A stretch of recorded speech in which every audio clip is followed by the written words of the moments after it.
What is up, guys? Johnny Chase here. Welcome back to the club. And if you're anything like me, and I know I am, you probably grew up playing arcade games. And if you're not like me, and I know I am, and you didn't play arcade games, well, you missed out on a magical time in life. Now, we didn't really have like huge arcades out in my area. We just had them to niche areas like malls, bowling alleys, and amusement parks. But whenever I could, I would plop as many cores as I could into these experiences. I got your Street Fighters, Mortal Kombats, Virtual Fighters, those weird holographic time shooting games from Sega and this big ass machine. I couldn't get enough of these things. And of course, you know, you can only play them in an arcade, but then sometimes the companies would port them over the consoles. Sometimes you would get the good, like I do commend Sculpture Software and Capcom for porting the Street Fighter 2 and Mortal Kombat games to home consoles to various results. But you also have the bad, like the Atari 2600 version of Pac-Man. But then you have those instances where the home version, I feel, is a lot better than the arcade version. And today I want to talk about 5 games that I think are better on console than they ever were in the arcade. Now, if you like lists like this, please let me know in the comments. Like the video, subscribe to the channel, give the bell a little ring-a-ding-ding, because I do videos like these all the time. And without further ado, let's talk about our first game. Well, let's start off with Ninja Gaiden. So the reason I'm putting Ninja Gaiden on here is because if you play the arcade game versus a console, you know that these are two completely different beasts. On the arcade, Ninja Gaiden is basically a side-scrolling beat-em-up. There's not a whole lot of action-y elements that were in the NES version. It's just a straight left to right, beat up everything in the way, and not even have to worry about a story. You know, you're a ninja in the USA. Ryo Hayabusa just comes to America just to kick butt. And, you know, it's a fair game in its own right. I mean, you cannot forget that iconic continue screen with the saw blade coming even closer to Ryo Hayabusa's gut before you can put in another quarter to continue. But I just feel that like Temco did such a great job rearranging everything for the NES and just making this a basic side-scrolling action game, you know, on par with Castlevania, but just a little bit, you know, faster moving, and also making it notoriously hard. You know, Ninja Gaiden on the NES has a great gameplay loop, and we all come back to it because of said difficulty. So not to say that the Ninja Gaiden on the arcade is hard, far from it. It is extremely hard. That's why you're only seeing like the first 2 stages of B-roll in here. Is even with emulation and pumping in as many quarters as I basically could, it's still a tough ride. Now, like I said, like Ninja Gaiden on the NES is iconic. The whole, you know, getting up to 6-3, dying, going back all the way down to 6-1 and continuing. I mean, this game is a staple on the NES, and I just feel that with the changes that they made, it was just way better on the NES than it was in the arcade. I mean, in the arcade, you know, it's just like I said, it's a standard beat 'em up. But when you compare it to other beat 'em ups that were out, like Final Fight, Ninja Turtles, Simpsons, X-Men, you know, Ninja Gaiden really wasn't anything super special in the arcade. It became legendary on the NES, so that's why I feel that Ninja Gaiden on the NES is far superior to its arcade counterpart.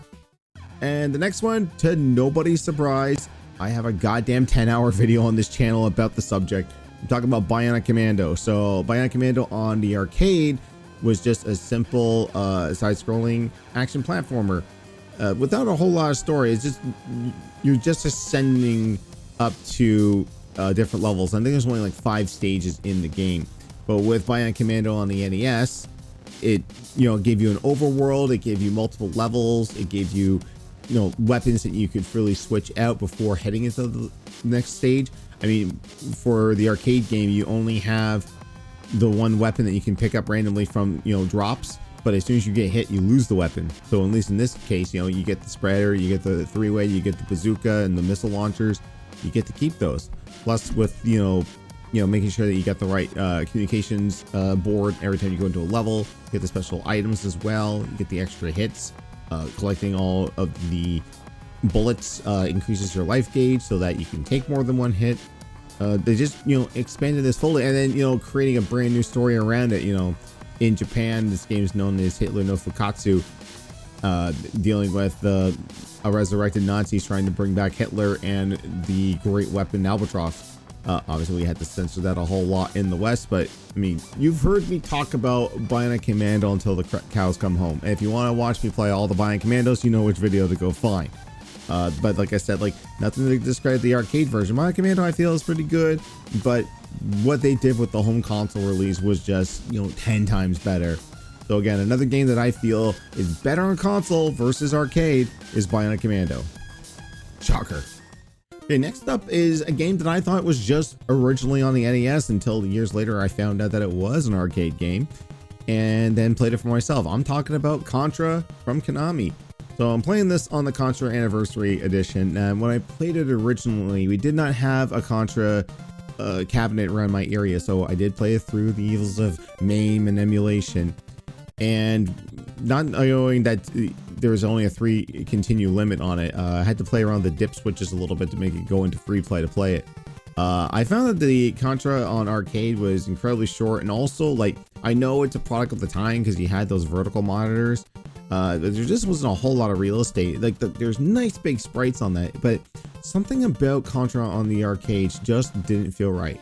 Maybe it's console bias because I played it on the NES for so many years.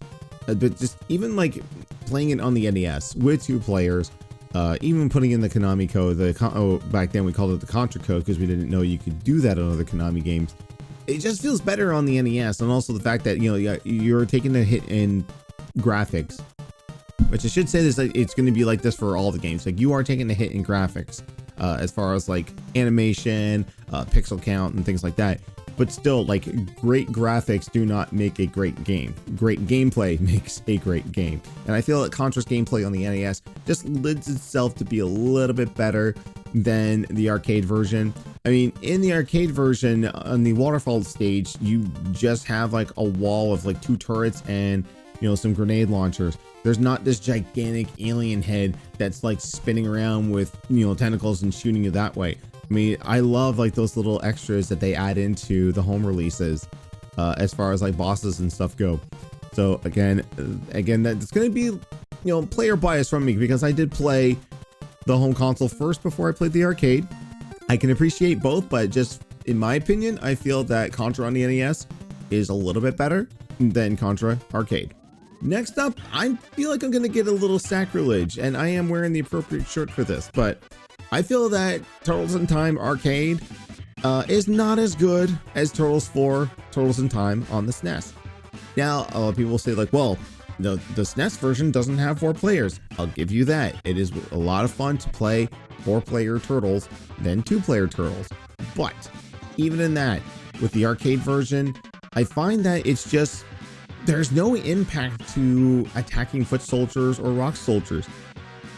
Yeah, I know you can't really feel games, but trust me, if you play Super Nintendo Turtles in Time versus the arcade version of Turtles in Time, SNES Turtles, you can feel the impact. There's weight to your attacks. You don't feel tactile response because there's no rumble controller for Super Nintendo, but trust me, like, it's just something ingrained in your brain when you attack a foot soldier in the SNES version versus playing the arcade. You can feel a tangible difference in how it plays. Yes, you're losing frames of animation from the arcade version over to the SNES, but trust me, like, I will take all the frames out to have the game feel a lot better than playing the arcade.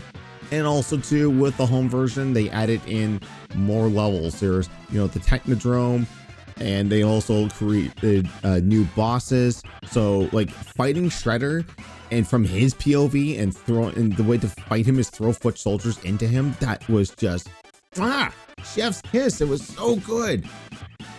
It's a lot better than just surfing around in the sewers and him randomly sending you back in time. At least in the Super Nintendo version, you can fight the Rat King. Tokka and Razor are in the Technodrome, and they bring Bebop and Rocksteady onto the ship, as opposed to Tokka and Razor in the arcade version. And also, they changed up the boss fight, the final boss fight completely. Like in Turtles in Time Arcade, it's just Shredder with a green lightsaber. On the Super Nintendo, it's Super Shredder because the second movie just came out. We gotta push Kevin Nash strong in this game. Oh yeah, I got this. What a pittance. And he changed up his attacks, so he doesn't have the sword, but he's just shooting you with red flames, blue arrows, and a mutagen blast that, just like in the previous game, kills you in one shot. You don't know it until you've played it. So like, my recommendation, get the Cowabunga collection, fire up the arcade game, and then fire up the Super Nintendo game, and let me know in the comments which one you prefer. But for me, and purposes of this video, Turtles on the console, far superior than Turtles in the arcade, as far as Turtles in time goes. And finally, I'm going to pick out a fighting game. Now, as I mentioned before, Capcom and Midway had ported Street Fighter and Mortal Kombat to the consoles to varying success. Like, you're not going to get one-to-one arcade experiences with those games. But I feel with Namco, they did this perfectly on the PlayStation, and in my opinion, a little bit better. I'm talking about Tekken 3. So obviously with Tekken 3, you look at the arcade version, I mean, there's not a whole lot of options there because it's just straight one-on-one fighting, right? But then with the PlayStation version, not only did they maintain, the high frame rate, the graphics, to a little extent, it is a little bit blurrier. The pixel ratio is not as good as the arcade version. More on that in a second. But they added in so much more. There's a straight up beat 'em up mode called Tekken Force, which I've never been able to beat to this day, but got so into it. There's Tekken Ball, and there's a bunch of other characters in there. We have Gon, that's part of this Japanese anime manga series that kept this game in licensing hell for a long time. Like, it couldn't be ported for so long until most recently with the PlayStation Classic, and now I believe it's on PlayStation 4 and 5 as a digital download. Anna Williams is in the game as her own unique character versus being Nina Williams' just alternate skin. Like the intro FMV is there that wasn't in the arcade version. I still want to know who this old guy is that's helping out Hoang and Eddie Gordo. Yeah, the full disclosure on this, like the footage you've seen is I'm capturing the arcade version of Tekken 3 off of Tekken 5 on PS2. So, it's 1-to-1. Again, in my area, didn't really have Tekken. We had either Street Fighter, Mortal Kombat, or Virtual Fighter. Nothing else. Hell, I didn't even get Killer Instinct in this area. But still, like, Namco nailed it and knocked it out of the park with this home port. And I feel it's way better than playing it in the arcade. So again, and this is a track record that they'll continue to go on with Soul Calibur from arcade to home consoles. Again, maybe I'll talk about that in a future video, but for the purposes of this one, again, Tekken 3, way better on PlayStation 1 than it is in the arcade. So there you go, club. 5 arcade games that I feel are way better on console than they ever were in the arcade. Am I wrong? Probably, but it's my opinion. If you disagree, tell me down in the comments below. I'd love to hear you guys' thoughts about arcade games versus their home console ports. And if there's any you feel that I missed, leave those down in the comments as well, as I may do a part 2 if you guys like this enough. And the only way to let me know about that is to like the video, subscribe to my channel, and hit the bell notifications so you guys know when I post on this channel. But until then, guys, I'm Johnny Chase, and I got more games to play. I'll see you in the next one. Take care.